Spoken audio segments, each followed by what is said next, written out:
Hi friends, welcome to my channel laddu art Pooji. ఈ 9 రోజులు కానీ 11 రోజులు కానీ మాకు పూజ చేసి మా గోదావరి జిల్లాలో లాస్ట్ని వీధి వీధికి తిప్పి ఊరేగింపుతో వేషధారంతో నిమజ్ఞానికి రెడీ అవుతాయండి. ఆ గంగమ్మ ఒడిలోకి చేరుకుంటాయి. ఈరోజు మా మా ఊరి తణుకు పెద్ద వినాయకుడు, ఈ ఖైరతాబాద్ వినాయకుడిలాగా ఇది పెద్ద వినాయకుడు అండి.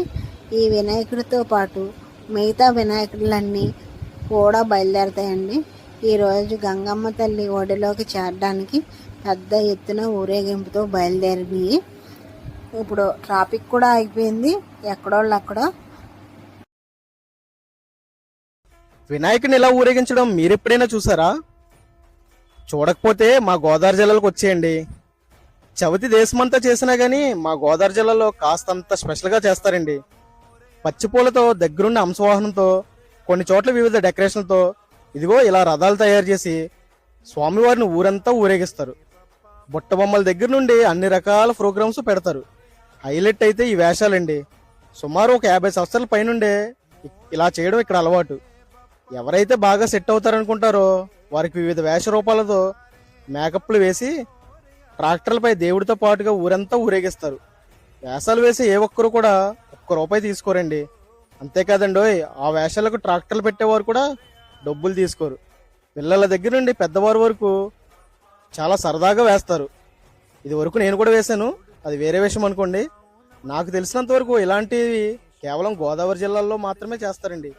ఒకవేళ మీ వైపు కూడా నిజానికి ఫైనల్ లుక్ ఇంత ఎలా ఉంటుందని ఎవరు ఎక్స్పెక్ట్ చేయలేదు. దున్నపోత మీద శివుణ్ణి చూపించి చాలా కొత్త కాన్సెప్ట్ అయితే తీసుకొచ్చారు. ఒకదానికి మించి ఒకటి చాలా రియాలిటీగా ఉంది. లుక్ అయితే అదిరిపోయింది. దేవుడి బండి నిండా ఫుల్ గా స్టోన్ వర్క్ అయితే చేశారు. డిఫరెంట్ ఐటమ్స్ తో దేవుడి బండి చుట్టూ టాప్ వర్క్ అయితే చేసి బెస్ట్ లుక్ అయితే తీసుకొచ్చారు. ఇదంతా ఒక లెక్క అయితే అయోధ్య రామ మందిరాన్ని తీసుకుని చాలా కొత్తగా అయితే చూపించారు. బ్యాక్ సైడ్ అయితే కామాక్షి అమ్మవారిని పెట్టి పార్వతీదేవి కుమారస్వామిని ఆడిస్తున్నట్టయితే చూపించారు. మీరు కూడా ఈ దేవుడి బండిని లైవ్ లో చూడాలంటే మా గోదావరి జిల్లా లాగా మీ ఊర్లో కూడా ఇలాగే ఊరేగిస్తారండి. ఊరేగిస్తే కనుక నాకు కామెంట్ చేయండి. మా గోదావరి జిల్లాలో సాంప్రదాయాలు పట్టింపులు అన్నీ ఎక్కువేనండి. ఇప్పుడు వినాయకుడు ఊరేగించేటప్పుడు పులిహార ప్రసాదం కింద ప్రతి వినాయకుడికి ఊరేగింపులో పులిహార ప్రసాదం పెడతారు. అలాగే 7 రోజులు కానీ 11 రోజులు కానీ అన్న సమారాధన జరుగుతుందండి.